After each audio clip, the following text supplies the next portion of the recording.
Hindi natin alam ang kanyang background, ang kanyang pinanggalingan. Hindi natin alam ang kanyang mga insecurities na pinipilit pala niyang takpan. Hindi natin alam ang mga ipinaglalaban niya, ang mga gusto niya sa buhay.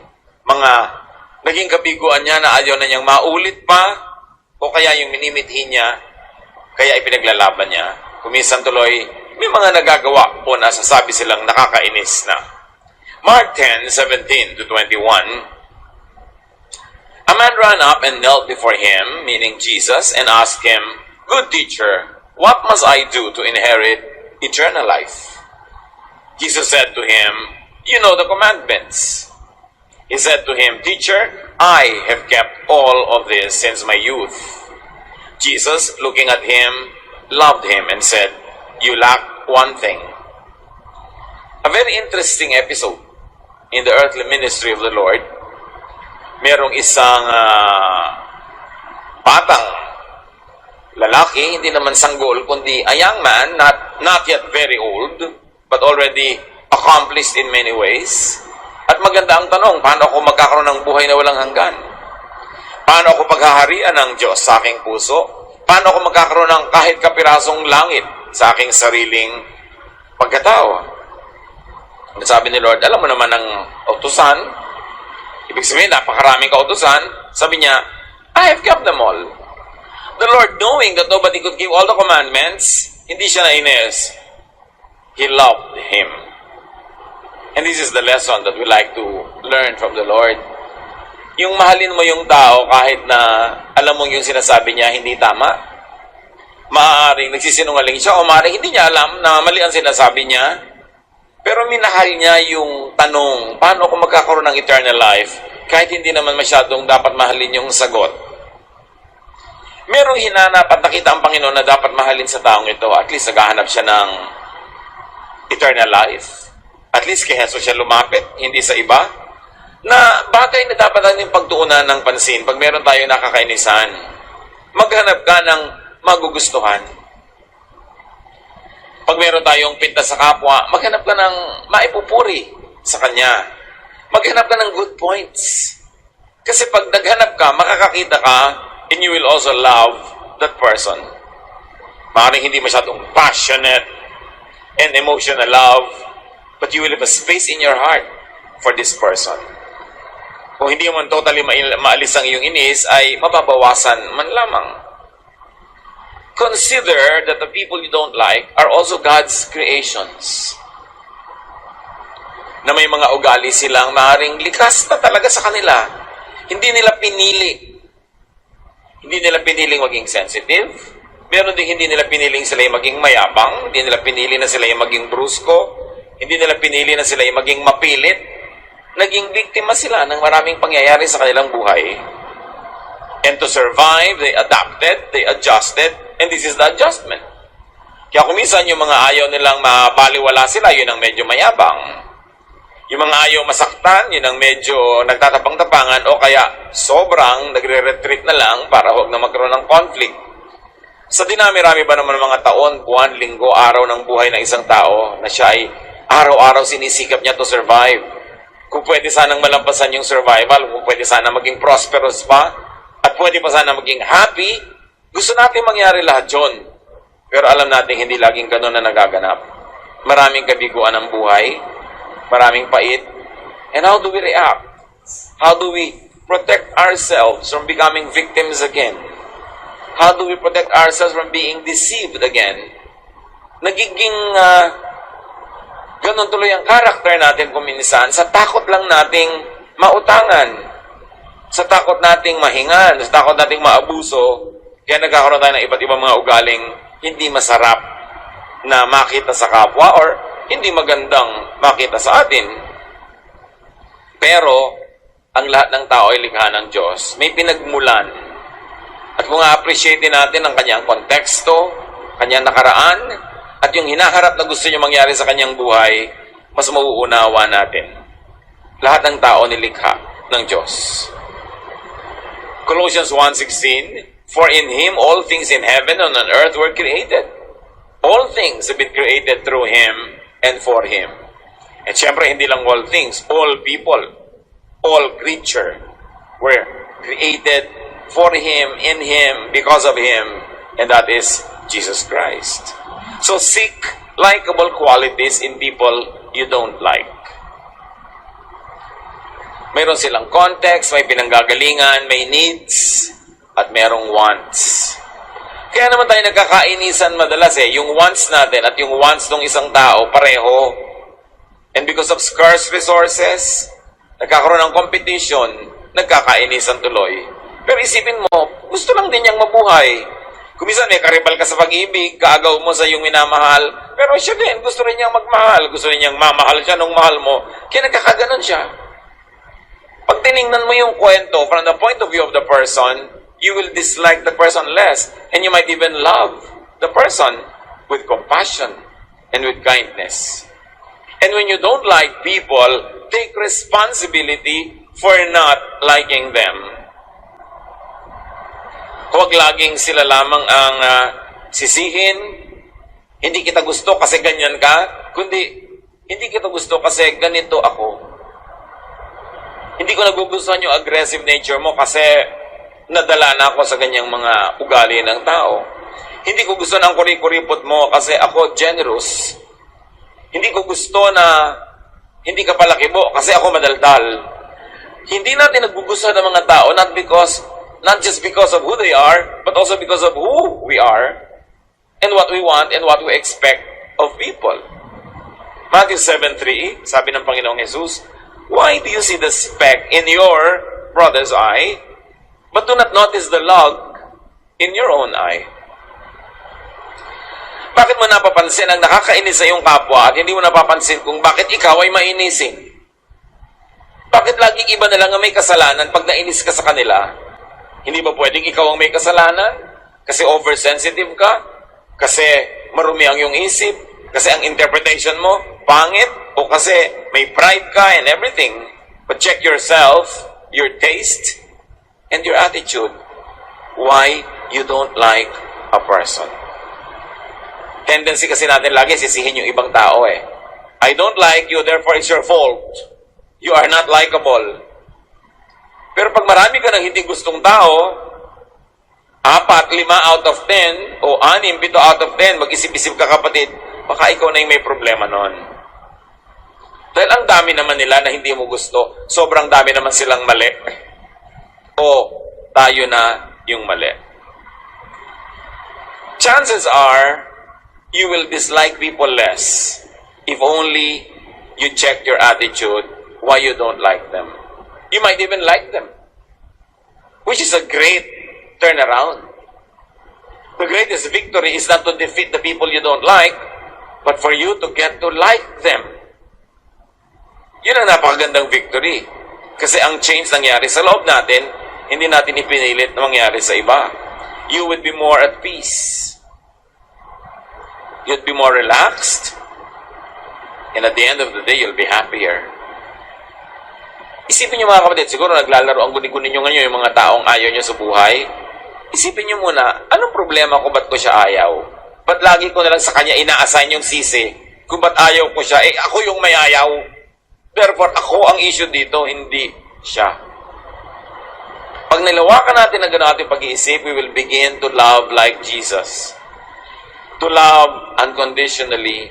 To love what might be instantly called unlovable. Pero pag tinitigan mo na, tulad ng pagtitig ng Panginoon doon sa lalaking, sabi niya, I have done all the good things. I observe all of this. And Jesus loved him. Kaya yung mga mahal natin sa buhay, mahal natin, you know why? Because we understand them. And even if we didn't understand them, we try to expand our understanding and accommodation kasi mahal natin sila.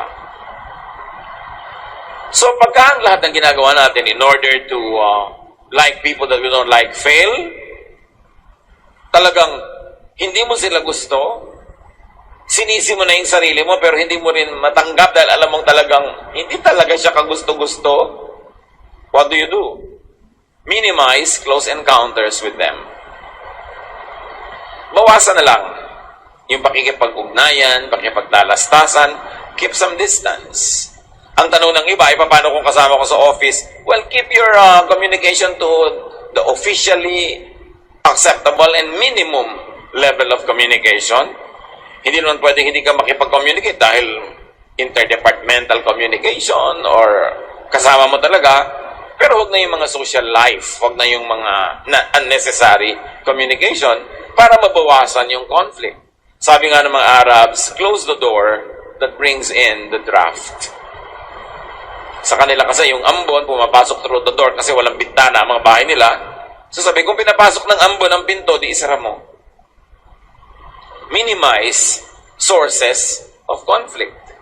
At sabi ng Amos 3:3, the two walk together unless they agree to do so. So kung hindi naman talaga kayo nagkakasundo, bakit pipilitin yung madalas kayo magkasama? Minimize. What do you do kung kasambahay? Kasama mo sa bahay, partner mo sa buhay, pero bakit mo naman naging partner yung ayaw mo? Something went wrong sa pagpili? O dati mong gusto, ngayon ayaw mo na? So siya lang ba sinisisi mo? O dapat mo rin sisihin ang sarili mo kung dati gusto mo siya pero ayaw mo na ngayon? Again, take responsibility for your emotion and for your decision to like or not to like. But unless you really agree, don't make an effort to always be together. It will only lead in conflict.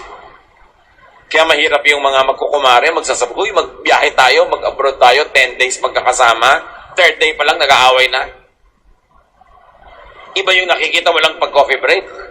Iba yung nakakasama mo lang for dinner, pero yung kasama mo araw-gabi, nagtutur kayo, in the same bus, you stay in the same hotel, makaka-invento kayo ng mga pagkakainisan kung hindi talaga kayo magkakatugma. Therefore, don't commit that way. Pag hindi mo pakilala ang isang tao, huwag kang mag-commit makasama ng ilang araw. Pag may hindi ka pakilala, huwag kang mag-commit ng dinner. Mag-commit ka lang ng coffee or juice. Para 10-15 minutes, kung ayaw mo, tapos na. Dinner, isang oras yun. Lalo huwag kang mag-commit ng overnight. No, na pupunta kayo, mag-out of town, hindi mo kilala. Paano kung ayaw mo siya? Paano kung ayaw niya sa'yo? Mahirap. So, i-apply yan. Sabi sa Proverbs 5:8, keep your way far from her and do not go near the door of her house. Ang tinutukoy dito is a temptress. Isang babaeng tukso. At sabi ng wisdom na nagsasalita sa kanyang anak, lumayo ka sa kanyang tahanan, huwag kang lumapit kahit sa pinto ng kanyang bahay. At ganoon din dapat, pagka talagang alam mong ayaw mo ang isang tao, don't stress yourself and don't tempt yourself to do something worse. That is after, after you have been charitable and try to understand, after you have put the blame on yourself and yet it doesn't work, minimize contact. What else do you do with people you don't like? Avoid thinking of them. And if there's one thing that you should remember among the few points we will share today, remember this one. Because this is what stresses us. People always think of the people they don't like. And when friends gather together, they talk about someone they all don't like. Why focus on the negative? Why focus on people you don't like? Pero nangyayari yan mga kapatid. Lagi mo na iisip. Yung mga taong nanakit sa'yo nung araw, may galit ka sa kanila, naiinis ka sa kanila, lagi mo silang binabanggit. Inuungkat-ungkat sa mga usapan, binubuhay-buhay mo lang sa mga libingan ng nakaraan. That is stressful, unpleasant, even painful. Anong sabi ng Ecclesiastes tungkol sa kanyang mga pag-iisip? Nag-iisip ka ng mga nakaka-stress, nakakainis, nakakagalit? Ecclesiastes 11:10. Banish anxiety from your mind and put away pain from your body. Siyempre, pag iniisip mo sila, tumataas ang presyon mo, bumibilis ang tibok ng iyong puso, nagkakaroon pa ng palpitations yung iba, nagkakaroon ka ng allergies, nagagalit ka. Why do that to yourself? Minsan, hindi naman naiiwasan na sumasagi sa isipan natin ng mga taong di natin gusto, mga taong galit tayo, mga taong meron tayong sama ng loob. Pero oras na sumagi na sa isip nyo, itaboy nyo na agad. Tulad ng sabi ni Martin Luther, you cannot stop birds from flying over your head, but you can stop them from nesting in your hair. So, hindi mo naman iwasan. Kung minsan may sumasagi sa isipan mong unpleasant, pero huwag mo nang patagalin pa. Na parang ibon na namugad na doon, ng itlog na tumagal na doon sa isip mo dahil ikaw ang magbabayad ng mahal when you allow anxiety to enter your mind and to stay there beyond its welcome. You would only vex yourself. Huwag pag-usapan ng mga ganung bagay, mga nakakainis, mga nakakagalit. Kung minsan nainis ka sa isang tao, hindi naman alam ng mga kasama mo, pupunta ka sa kanila, sabi po, naiinis ako kaya ganon, pati mood nila, idadamay mo pa. Dapat itapon mo na lang sa kung saan ang ganyang mga negative thoughts. Sabi ng Desiderata, avoid loud and aggressive persons. They are vexations to the spirit.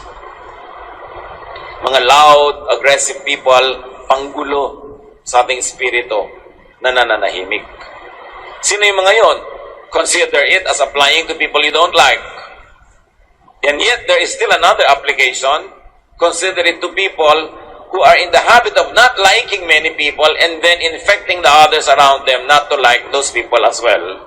So, sila rin loud. Fixation. Yung, alam mo, naiinis ako kaya ano, tumigil ka na nakakakwento ng kakainisan mo dahil nakaka-vex na yung kwento mo.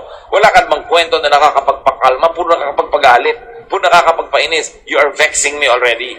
Dapat ginaganon mo yung mga kaibigan mo na walang ginawa, kundi magdala sa isip mo ng nakakagulo, nakakagalit. Kasi yung ating brain, territory na yan ng spirit natin eh. Dapat inaalagaan mo siya, hindi mo hinahayaan kung sino-sinong dumadapo. Ini-influensya kung saan dadalhin yung thought mo. Ang ending, nagagalit ka, nawawalan ka ng peace. Why do that to your body and to your spirit? So avoid in person or in spirit people you don't like. If you cannot avoid them personally because they are there physically present, avoid them inside your mind and in your heart. So, kailangan professional na yung dealing mo, matter of factly, yes or no, and then huwag mo na siyang isipin at huwag mo nang isangkot ang mga thoughts about this person in your private moments. Discipline ang kailangan dito mga kapatid to protect your territory, the territory of peace and stability of your spirit. Romans 12:2, be transformed by the renewing of your minds. Lagi kang naliligalig, be transformed by the renewing of your mind. Huwag mo entertainin sa isip mo ang nakakaligalig. Lagi kang natatakot, be transformed by the renewing of your mind. Lagi kang nagagalit, be transformed by the renewing of your mind. You cannot transform the person that you don't like, but you can transform your thought. You cannot transform the planet. You cannot transform your environment to suit your wants and your needs. But you can discipline your thought.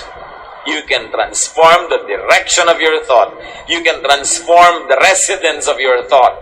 Kung lagi na lang yan nagre-reside sa magugulong mga lugar, alisin mo siya doon, dalhin mo sa tahimik.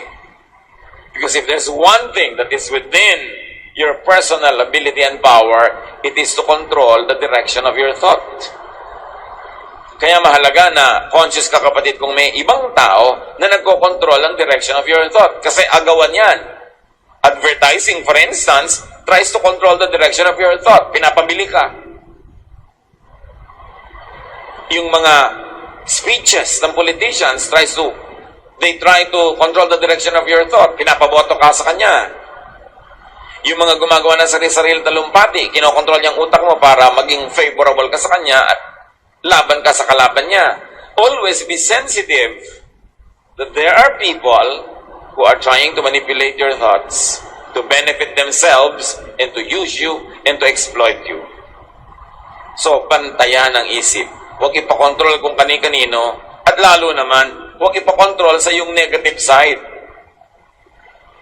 Dahil hindi mo naman kailangan ng ibang tao para pagguluhin ang isip mo. Ikaw na mismo i-invento ng gulo sa isip mo pag hindi mo dinisiplin yan.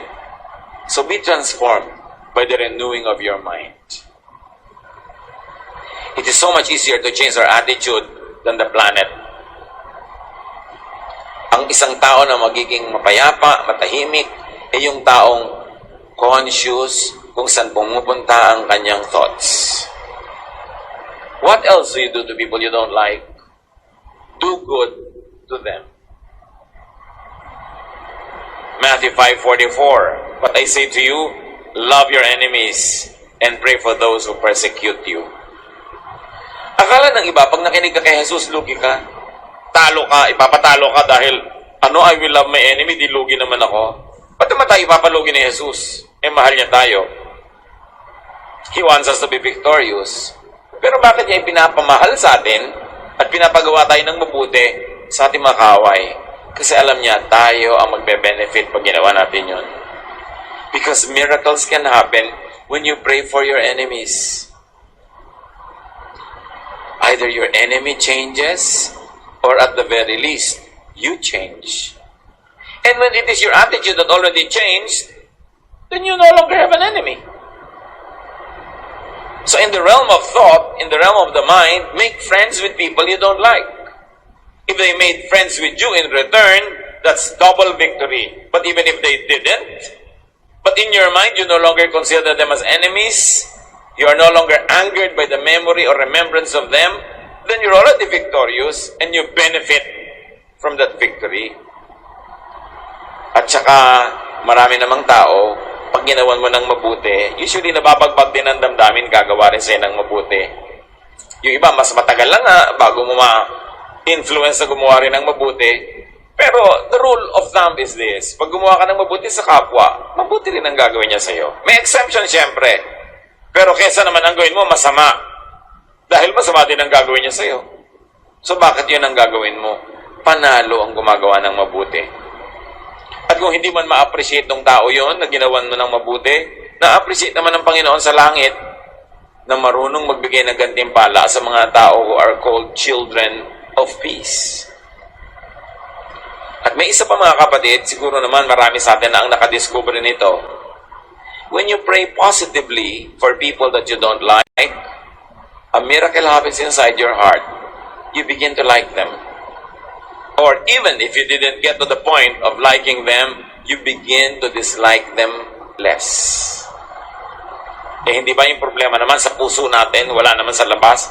Yung puso mo yung nagagalit, ikaw naman problema. Pag nawala na yon at the level of the heart, di wala ka rin problema.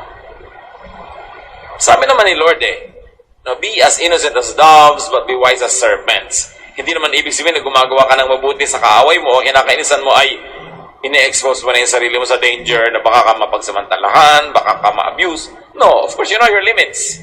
But do good, even in the realm of thought. Because something powerful and miraculous happens when we do good. Because the basic law of God is, you harvest what you plant. So mag-harvest ng tama. Do good to them. Pray for them. From a safe distance, if you like.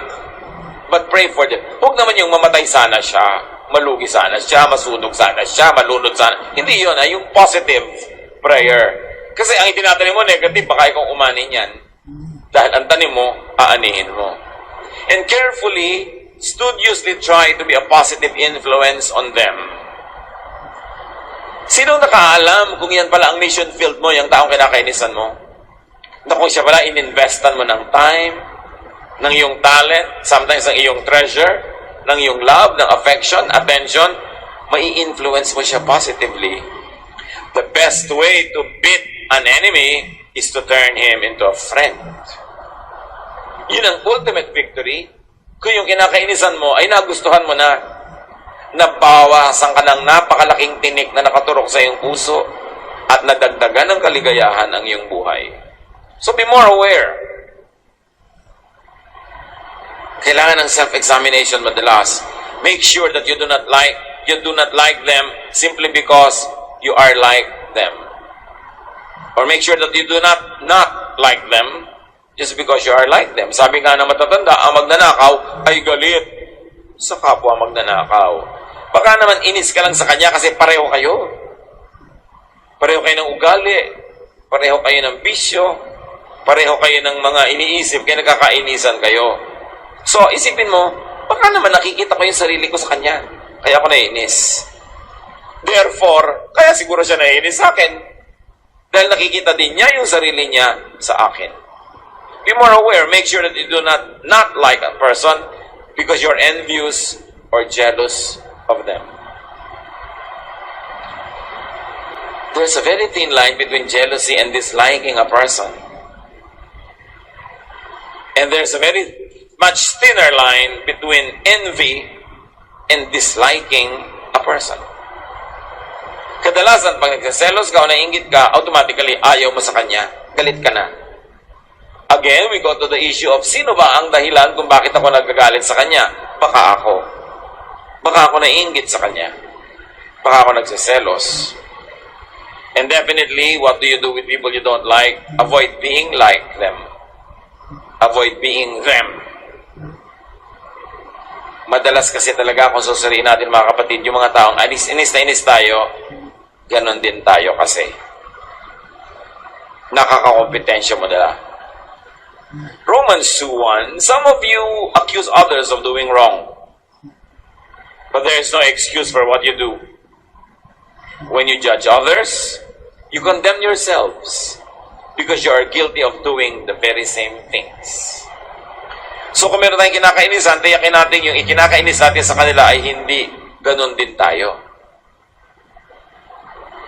Dahil sinabi na sa Romans, alam na noong paman na madalas magnanakaw, galit sa kapwa, magnanakaw. Mayabang, galit sa kapwa, mayabang. Ma-pride, galit sa kapwa, ma-pride. Yung selfish, galit sa kapwa, selfish. So let us always examine ourselves first. At sa ating mga bulag tungkol sa ating mga sariling imahen, baka mas malinaw nating makita kung ano at sino tayo dun sa mga taong ayaw natin. Baka kasi ganun din tayo. So learn to share the planet with people you don't like. Learn to share space and time with everyone. Because if you're going to just shun people out of your life because you don't like them, you will have to shun so many people. You might have to live in another planet. Mag-adjust tayo mga kapatid. Kasya tayong lahat sa planetang ito.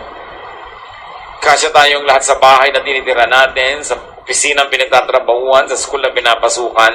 Kung marunong lang tayong lumagay sa lugar, magbigay ng space sa ating kapwa. And be watchful, because you could be the person who is disliked by others, and you might be clueless. Sensitive tayo pag tayo yung naiinis, pero gaano kaya naman tayo nakakainis? Mahalaga na makiramdam, laging suriin ang sarili, at yan ang gusto ng Panginoon ginagawa natin. Do your best to be likable. It's always better when you are liked. People help those that they like. And we know that we all need help. Maybe in the beginning or in the end. But we all need help. Lahat ng nagsaksid sa buhay may tumulong kasi. Pero sinong tinutulungan natin? Yung taong gusto natin. So kung gusto nating tumanggap tayo ng maraming positive reactions from people, even help from them, be likable. Be genuinely likable. Do not fake it. Kaya ang project natin mga kapatid, lifelong project, is to continue to change from glory to glory. To be more and more like Jesus, to be kinder, to be nicer, so we get liked by people. And to be likable is a great ministry. Sipin nyo, pag dumarating kayo into an occasion, people become happier. Hindi ba ministry yun? Yung pagkakasama ka ng mga tao, magaan ang loob nila, payapa sila, ministry yun. Pero yung baligtad, yung nakakainis ka, ministry yun ng mga impacto. Ministry ng mga masasamang espiritu. Na pag dumadating sila, naliligalig yung mga tao, natatakot, agagalit, ay inis. Diba? Kaninong ministry yun? Ministry ni Satanas. Yung nakakainis ka. Nang sabi ni Lord, come to me all of you who are tired and heavy laden, and I'll give you rest. In other words, one of the biggest gifts that Jesus gives to people is rest. A restful spirit, a rested body, a rested mind in His presence. So why don't we strive to give that same gift to people? That we are not vexations, but agents of peace. That a room brightens up just because we walk into it. Kung maganda ang sitwasyon dahil nandun tayo, it is a ministry. Hindi lang sa pagtuturo, sa pagkanta, sa pagtugtog ang ministry. Ministry din yung nakakatuwa ka, gusto ka ng tao, kasi ginagawa mong positive ang feeling nila. Do your best to be likable. And do your best to dislike people less and less. It is a great ministry to make the world a better place for others and for ourselves. So I challenge you, brothers and sisters, right now, think of people you don't like. Analyze why you don't like them. And owe up to your responsibility. Maybe they are not really that dislikable, pero negative din ang attitude mo sa kanila kaya lumalala tuloy. Ano ang pananagutan natin at anong pwede natin gawin para mapawasan yung mga negative feelings na yan? Lalo sa kasama mo sa bahay. Lalo sa asawa mo. Marami mag-asawa, dislike is other terribly. Kaya naghahanap lang ng konting excuse, away. Pero project mo yan, lalo asawa mo, nanay mo, tatay mo, kapatid mo, anak mo. Dapat number one project mo, to like the person and to be likable to the person. It's not only that you like the person, but you work hard at being liked by them too. Kasi pag gusto ka rin nila, gagawa sila ng mga bagay na magugustuhan mo rin sila. Yung cycle of disliking people, I dislike you, therefore you dislike me. You dislike me, therefore I dislike you. Meron tayo diyang pananagutan. Break the cycle. Do what Jesus love people, understand people, and make people love you also. Panginoon naming Diyos, salamat sa mga paalala. Marami talaga kumisa ng mga tukso, nakakalimot tayong mga anak na maging responsible believers, maging agents of peace, maging gift of heaven to people. Turuan niyo kami, Panginoon, na pangatawanan itong role namin na ilaw ng sanlibutan, asin ng sanlibutan, voice of the one true Lord, representative of your kingdom, O God.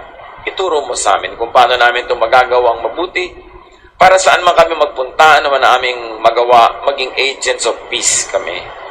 Patawarin niyo kami sa mga panahon kami nakakalimot, hindi kami nagpapatawad, madaling magalit. Forgive us. Make us more conscious of our behavior, and more than that, make us more conscious of our thoughts, na makontrol namin ang direksyon ng aming isip para kami maging mas mapagmahal at kamahal-mahal. Pagbulay-bulayan natin, mga kapatid, ang personal na kahulugan ng lahat ng ito sa inyong mga buhay, and may the Lord empower us so that we can like more people and we can be more likable. Dear Lord, teach us, touch us, and give us practical applications